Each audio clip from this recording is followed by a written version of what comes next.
Bonjour à tous, je vous retrouve aujourd'hui pour la vidéo challenge dont je vous ai touché quelques mots dans ma précédente vidéo, c'est-à-dire dans le C'est le premier que lis-tu. Et aujourd'hui je viens vous présenter en fait ce challenge.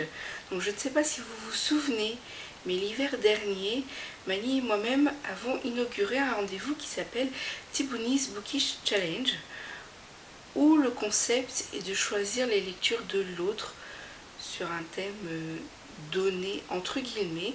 Donc l'hiver dernier c'était un marathon de lecture où chacune avait constitué une palle de 6 livres sur un week-end. Le but étant de lire bien sûr le plus possible puisque c'était un marathon de lecture. Et donc pour cet été nous avons renouvelé l'expérience, sauf que ce n'est pas un marathon de lecture mais plutôt un challenge. Cet été tu vides ma palle. Alors Mani m'a constitué une palle de 10 livres et j'en ai fait de même pour elle. Et donc aujourd'hui je reviens vous présenter les livres qu'elle a choisis pour mes lectures estivales. Alors en fait elle a un peu pioché dans mes différentes piles qui est disponible sur le blog si vous voulez. Et pour être sûr que je lise certains emprunts bibliothèque, elle m'a sélectionné 13 raisons, qui est un livre qui me tente beaucoup, sinon je ne l'aurais pas emprunté. Et elle a sélectionné également Pourquoi moi. Donc comme ça, elle est sûre que je lirai ces deux emprunts. Elle a également sélectionné Les âmes vagabondes. C'est un livre qui me tente énormément, mais c'est une belle briquette.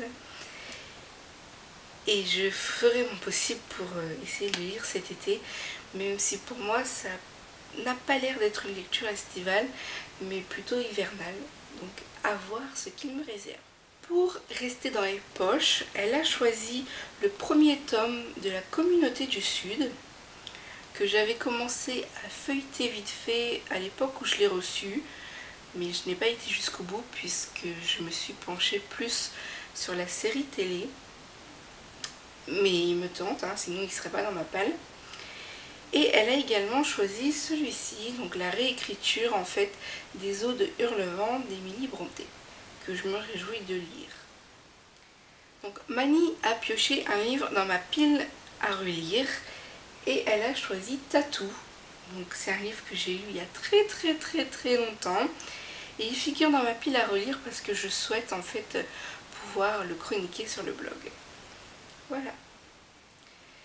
Si je ne me trompe pas, lors de notre dernier challenge pour le marathon livresque, les deux lectures que je vais vous présenter, il me semble qu'elle les avait déjà choisies.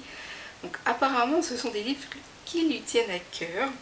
Il y a tout d'abord Demon Inside de Parker Blue, le tome 1, et aussi numéro 4 de Pittacus Lore. Alors il me semble que ces deux livres, elle les avait déjà sélectionnés pour le précédent challenge, mais je les avais pas choisis. Mais ils sont de retour. Et pour terminer, elle a choisi L'Héritage des Fels et Beyonders, le premier tome.